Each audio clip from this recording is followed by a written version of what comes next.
Hey everybody, and welcome back to the Knowledge Broker Podcast. I'm your host, Joshua Campbell, and joining me as always is... Trish Rizwick! Yay! Oh, you could have sounded a little bit more excited. I was. That was my excitement. No, I'm kidding. That's where Josh's excitement level is at right now. Yeah. We're dwindling, but we'll get there. We'll get there. Yeah. Well, are you excited for today? It's lucky number 13. 13. Yeah, unlucky for some. We're on 13, everybody. Yeah, isn't that huge? That's literally... 1, 2, 3. That's 12. We're almost doing over 3 months. That's impressive. Wow. High five. Yeah, and we haven't killed each other yet. Yeah, exactly. Wow. Maybe. Yeah, I was about to say. We'll see if 13 comes to an end with a death. I was about to say we still have another 29 minutes to go. Who knows what's going to happen? All right. Yeah. How are you? I'm really good. How are you doing? Good. Really good. Yeah. All right. Well, I'm excited. Me as always. Well, good. That's the most important thing. But no, I'm excited because our podcast today is talking about leadership. Now, I don't mean to toot my own horn, but I think I'm a pretty good leader. Obviously, you're a leader. You have a company. You have people who work under you and for you and with and everything. So obviously, being a leader comes with that position anyway. So I really want to talk about today the signs of a good leader, the signs of a bad leader, the signs of a person who needs to, you could become a leader. Because the thing is that I feel like everybody can be a leader deep down. Everyone can. I know they always say that there's leaders and there's followers, but I really don't believe in that myself. So to get the ball rolling today, I wanted to ask you. Can I ask you what you do believe in then? If you don't think there's leaders and followers, what are there? People who are lazy. Oh. Yeah. Leaders and lazy? Leaders and lazies. Okay. Yeah. Fair enough. So, yeah, that's kind of where I'm on in that position. All right. Anyway, so I wanted to ask you, what do you think, in your opinion, does it take to be an effective leader? In my opinion, the leadership role should be someone that very much listens to the opinions of others and somehow finds a way to collaborate the ideas, keep the ideas moving forward, and having things get down to work. So I think that a leader is kind of more of if you think about it in a political state, I guess we look at the leaders as the mayors. In the board state, we look at it as the chair of the board. It's very much the person that's going to keep the conversation moving, know when to start, know when to stop, make sure that everybody gets a fair voice in the room, collaborate the ideas, and ultimately push things forward. So I find a true leader is not necessarily someone that comes along and says, my ideas are the ones that are going forward. Mm-hmm. I think the best leaders are the ones that combine everybody's ideas. Often the leader doesn't even necessarily take their own stance, but they actually take the collaborative nature of everybody, unless there's obviously an outstanding issue or something that they completely disagree with. Mm-hmm. But at the same time, they should still incorporate that as just an opinion amongst many opinions. Yeah. I think my biggest thing about leadership, and I completely agree, I think actually, honestly, being able to collaborate with people and take the opinions of your kind of crew is, I think, huge. I didn't even think about that before, but yeah, I think that does take a good leader. But for me, I think the biggest thing is communication. I think an effective leader is one that can communicate well within their group when it's, good things, bad things, things that are troubling them, when they ask for feedback. Just being able to create an open sense of communication, I think, is very hard for some people. I feel like a lot of times we have bosses or managers or whatever that find themselves more closed off than they are open. And so when you find someone who can be open with you and can have constructive conversations, then I think that is the sign of a true leader, and a good one too. Yeah, I can't agree more. In the openness communication side, creating the culture, which we talked about last week, about they create the culture of safety for people to be able to speak up, voice their opinions. We do realize that the world gets further with the combination of many rather than just one single mind. So the best thing that the leader can do is enable everybody in the group to excel at their best. And then that's the leadership role, is to ensure that and cultivate that kind of a room or an experience so that he can get the best out of everybody, and bammo, you get a lot more than trying to do it all yourself. Yeah, I agree. And it's good when you can work with people who can work with you too, right? Like, it's important to have people who want to see the collective succeed. So as I said earlier, I think that everyone has the potential to be a leader. Obviously, Yes. I was just thinking about it now. If you're a leader, it can't work if like everybody in your group is also a leader. Obviously, you need people to work with you, but I don't think those count as followers. So I just want to clarify that. Right. I don't refer to those people as your followers or your peons. I just refer to those as your like coworkers, your family, your community. So do you think that everyone has the ability to be a leader? I would like to think that there's people out there. There's leaders, and then you say lazy. It's interesting how, I guess this is the first time I've ever thought of it. There are natural people that become natural leaders, only because I like to think it as there's probably doers and watchers. I think that doers are naturally leaders because they'll jump right in. However, doers aren't necessarily always leaders because they can be just the ones that go out and do. I think that the They also leader might not be effective leaders too. Fair enough. So I think that doers are probably natural, a little bit more natural leaders, only by example. There's followers that often don't make good leaders because they usually wait for someone else to make a move. And I don't think that the true leadership definition would mean to move second.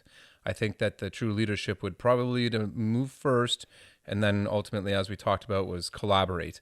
In the end, I agree with you on the lazy side. I probably might not use lazy. I might use people that are maybe a little bit more adverse to taking on the role of the leader. I think it sometimes can be a very scary thing to be the leader in a group because you're putting yourself in a vulnerable position to be chastised or heroic.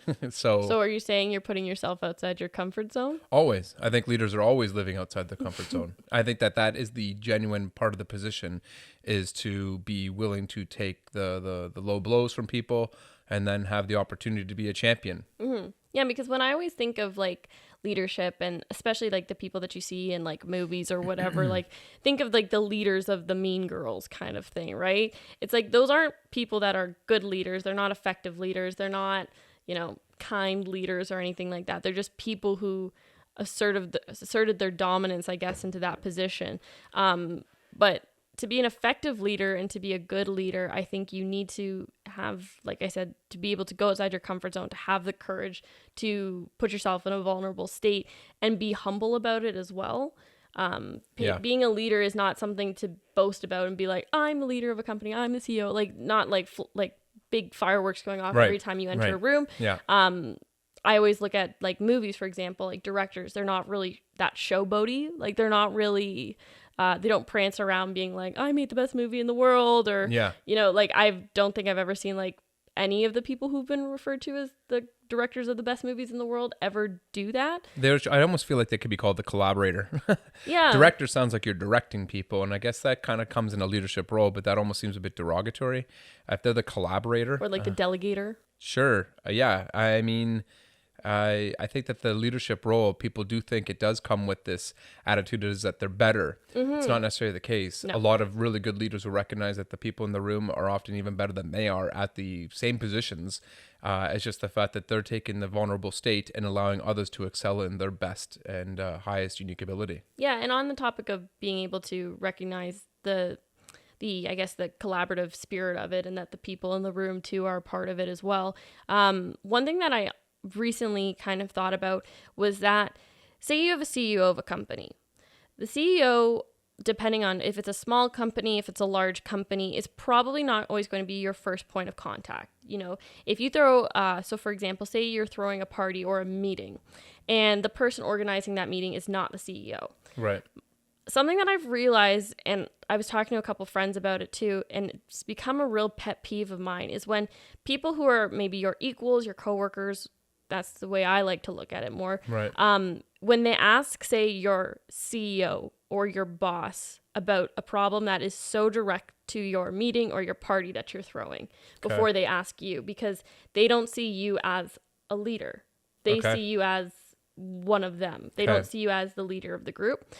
So I do think, like I said, with the role of a leadership, you need to be humble, you need to be respectful, but to the people who are working with that leader, depending if it's a party or a meeting, something small like that, they need to have that shared respect for the leader to say, you're in control now. We're listening to you, we're working with you on this one, so that there is a mutual respect, so there can be that mutual or that respectful communication between both like the leader and then the people working for or with the leader. Yeah, I picture a room, before when I said leaders and followers, I don't necessarily think that everybody's a follower everybody's a follower that's not a leader. Not the case. Yeah, that's what I was saying. Yeah, if you went into a room of really successful board, I'm sure you went to like Microsoft's board or Apple's board, I guarantee that room is filled with leaders. Yeah. From beginning to end leaders, and it's a matter of having one person just want to take the lead. Even if it's a room amongst leaders, there still has to be someone that is very much like the person that creates the union. Yes. They almost become the guiding hand to continue to move forward so that people don't get stuck. It's almost like the official. Yes. You think about like the referee. People don't think the referee on a basketball court's the leader, but realistically, they kind of are. Yeah. They're not necessarily the leader on the team because that's the team captain, we'll say, who represents the team when they go to meetings. So it kind of creates an efficiency side point so that leadership, it does create the efficiency so that if leaders had to get together, hence politicians or presidents, they come together because they do represent a group. Yes. So you are the group representative. So perhaps that's another way to look at it as well, that you're just the representative amongst other leaders. So you're representing people, which is usually a form of task when it comes to leadership. Because can you have leadership without leading anybody? I don't think so. No, I don't believe so either. No, I think you have to have at least one.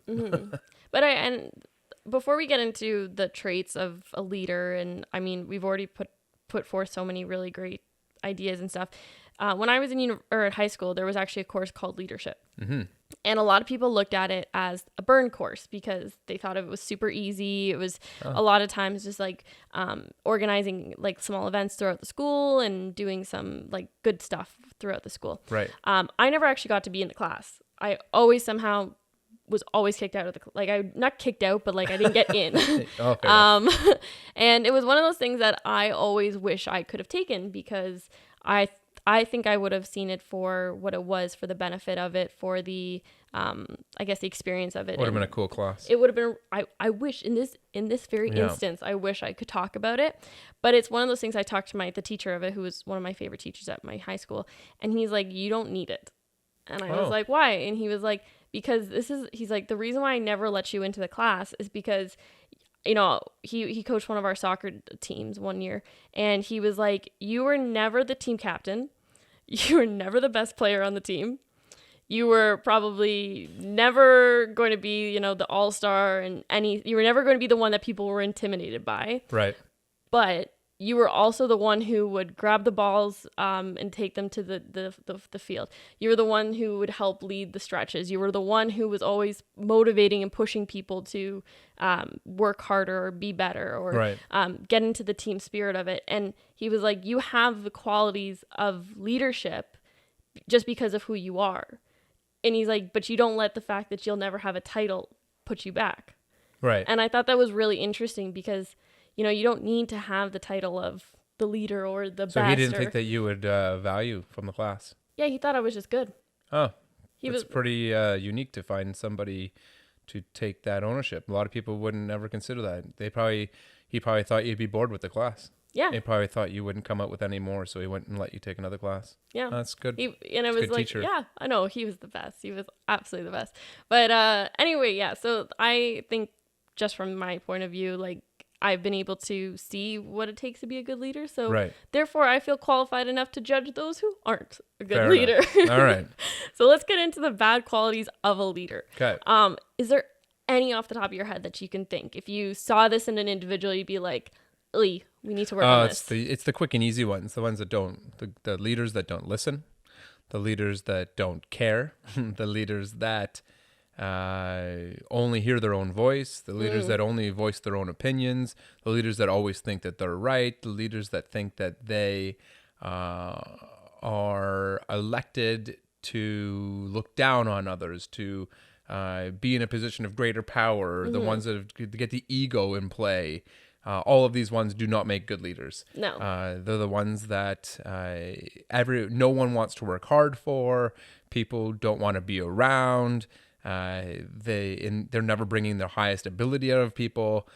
So in the end of the day, it's kind of like those leaders, sadly, don't know any better. And they only last as leaders for a certain period of time, and they don't have the longevity that it takes to be a natural leader. And when they say natural, you're not born natural. It's the fact that you've created your ability and you've perfected it. Yeah, and you're comfortable with it too. Right. So it kind of sounds like people who are a little too full of themselves, who don't really observe the world around them or really care to collaborate and raise everyone up to their level. It's like they want to keep themselves up here and everyone else and we've way seen down that. here. You see that in like corporate structures. You see that in political structures. You see that sometimes in family structures.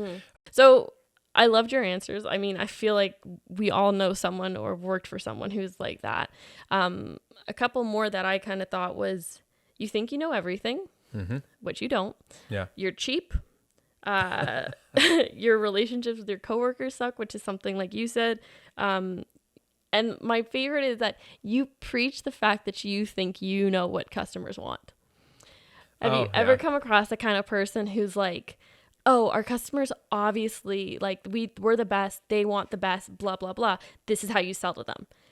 In my mind, I go, you're selling to one person. You're selling to your dream person. And that person probably doesn't work or doesn't exist. Sorry. Yeah. And that's why, you know, like for us, we have a very adaptable and customizable and personalized process for our sales. I find that the business owners and the leaders who think that they know what's best and there's only one way to do it are the ones that usually are not the best. Right. They're not great leaders because they're so they're basically like one of those horses that just have like the flaps next to their eyes so they can't see the rest of the world around them. Right. Tunnel vision. It's like they've got tunnel vision. Yeah. Leaders often won't admit their weaknesses, which I think is probably not a great leader. Yeah. I think a really good leader recognizes where they don't have strengths and they allow others to obviously fill in those gaps. Yeah. You find there's huge egotistical leaders. Like, for instance, we look at like the president of the United States right now, Donald Trump. I don't think he's ever admitted that he's had a weakness. In fact, he probably only suggests that everything about him is a strength, which is very egocentric, which is a really hard person to work with. Yeah. And also a hard person to want to have respect with. And there's business leaders out there like this. There's house leaders out there like this. I think that ultimately you need to have someone that does recognize where their faults are, because they allow someone else to improve it, which makes the entire tide rise. Absolutely. I mean, that was just like us when we were talking about failures and successes. You have to admit to your failures and accept them. Otherwise, you cannot make change and you can't make progress in yourself. And people don't want to work for you. The people that, if you go into a house where people are a business or anything, where people are honest and they talk about their honest faults, they get vulnerable and they literally expose themselves, that's the people that people want to work for, and those are the companies that grow. Yeah. Like, or even when you go into an interview and you say, what's your weakness? And they go, oh, I don't have any. BS. Yeah. We all have a weakness, and guarantee you know it, but you just don't want to say it. Sure. It's like, why would I want to work with someone who's like, no, I'm perfect. It's like, that sounds horrible. Yeah. So yeah, admitting. Be aware. Yeah, being aware. Gosh. Yep. We're circling back. Everyone go watch Failure as a Success too, because that's a great episode. The other now that we've identified what qualities could create a bad leader, if you are any of these, I'm sorry, but we need to talk. All right. We're here to help. It's time to ask yourself some questions. And these are great questions to ask yourself, even if you don't identify with what we categorize as a bad leader or categorize as what anybody refers to as a bad leader. And these are just a couple that I kind of work together that you ask yourself, and they have to do with the climate in your office or in your business. So the first one is, what is working in everyone's roles and what is not working in everyone's roles? This is a great opportunity to ask for feedback and actually ask for honest feedback instead of the usual questions, which is like how do you feel about your job? It's like, no, I want to know the specifics of what's working and what's not working, right, in your position and in mine. I think the great leaders out there, we talk about like even managers, for instance, they'll do reviews with their employees. The good leaders will actually take reviews from their employees for themselves as well. Yeah. So they'll do some reflection. They can even admit to the employees what they're. If you think about your typical employee review, it does say on there like, what have you succeeded at? What do you feel like you've maybe perhaps failed at, or you what do could you have need to done work better?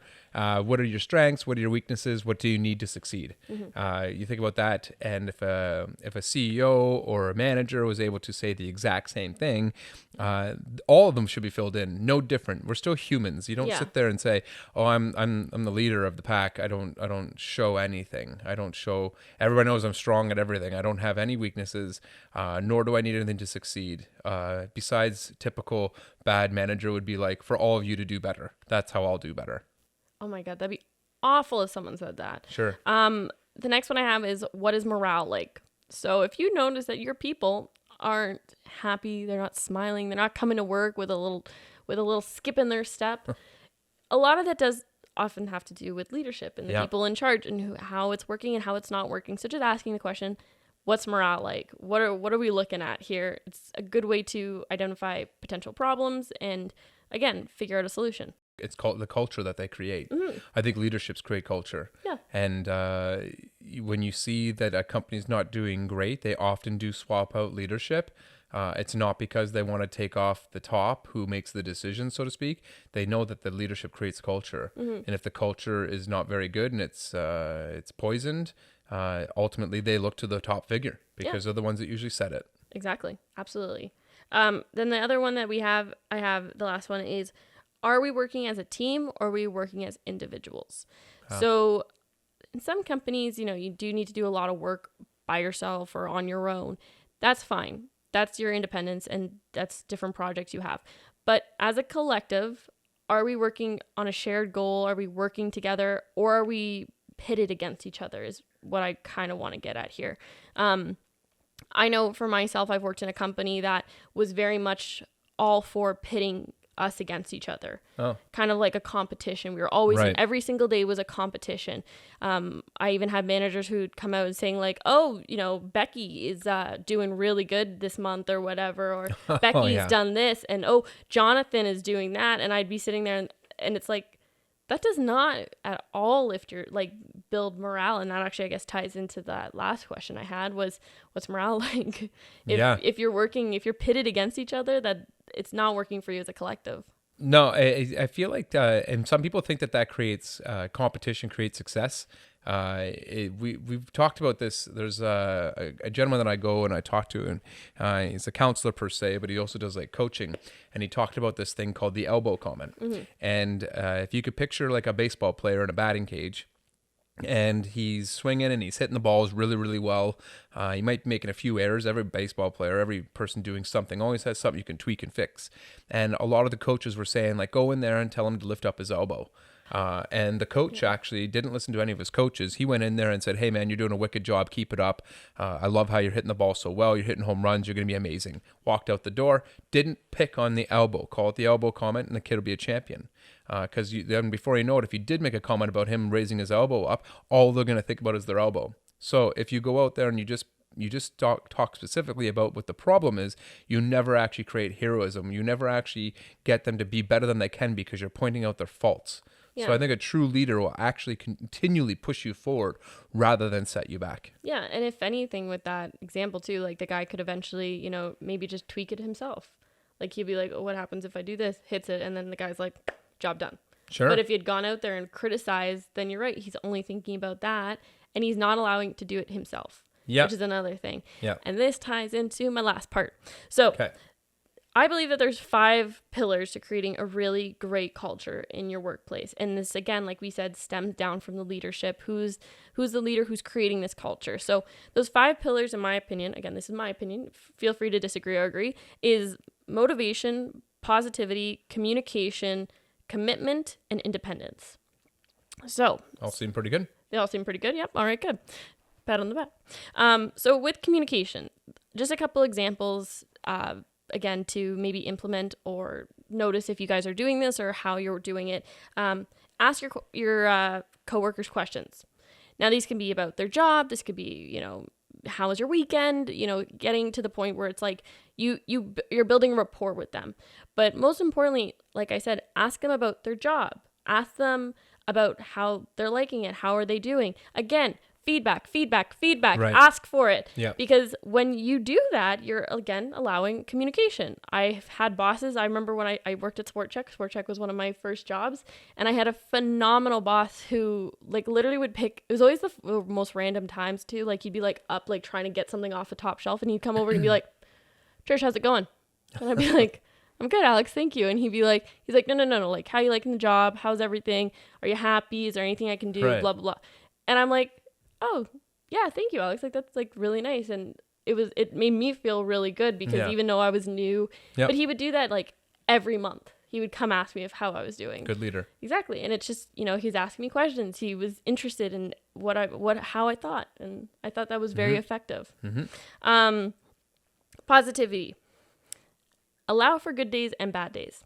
Now, this is the one that I think is very important, especially due to the fact that a lot of people in your work environments may have, mental illnesses, which create more bad days than sometimes good days.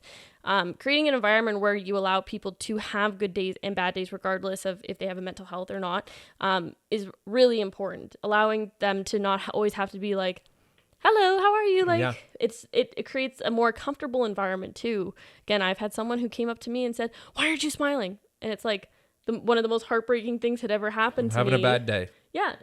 But the thing is, there wasn't a culture there for me to say, I'm having a bad day. Yeah. So allowing there to be good days, allowing there to be bad days, appreciate the good days, respect the bad days. Yeah. Very important stuff. Motivation. Celebrate, recognize, give recognition. We're going to talk about this in a upcoming episode, so I don't want to get too into it, but just celebrate like your victories and embrace them. Yep. Independence. Allow autonomy. I was really worried I was going to say that word wrong. Autonomy is really important, especially in the workplace. Allowing people to kind of like what we just said with the elbow, right? Let people figure it out for themselves. Yep. Allow them to try new things. If you come in and hand them a handbook and say, you have to do everything that's in this handbook perfectly, and this is how you will sell, or this is, that gives them no autonomy to be able to change things, to pivot to what suits them better, whether it's learning or if it's actually doing. So allowing that independence to exist is another really key thing. Yeah. I'd love to add, do you have one more? I have one more, yeah. One more. Go ahead. Okay. I was going to add one at the end. And then the commitment. So the commitment is not just, and this is something that I find with a lot of, again, bad employers, that they're like, well, why you should be here for basically making you feel bad if you're not there for the next 30 years. The kind of people who are like, you should be happy that you have this job. Like, this is the best job you'll ever get. You should be committed to us 100%. If I ask you to come in and work on Saturday, you should be right there ready to work on Saturday, even if it is your sister's wedding. When someone joins your team, you are making a commitment to them just as much as they're making a commitment to you. Yeah. And you need to respect that, and you need to present them the same level of respect that you hope that they give you. So meeting that commitment level to them by either offering them knowledge, just being honest with them, being a team player, it's really big. Yeah. On the commitment thing, I think that committed to them growing is key. I think that the equal balance of commitment, you're 100% right. A lot of people think that there's maybe an upper hand on the employer, and it's not the case. Yeah. I think it is 100% equal, because either one of them can leave, and it's some people do that fear thing that you were talking about, where they try to fear them into doing more, or guilt them into doing things more. Bad leader.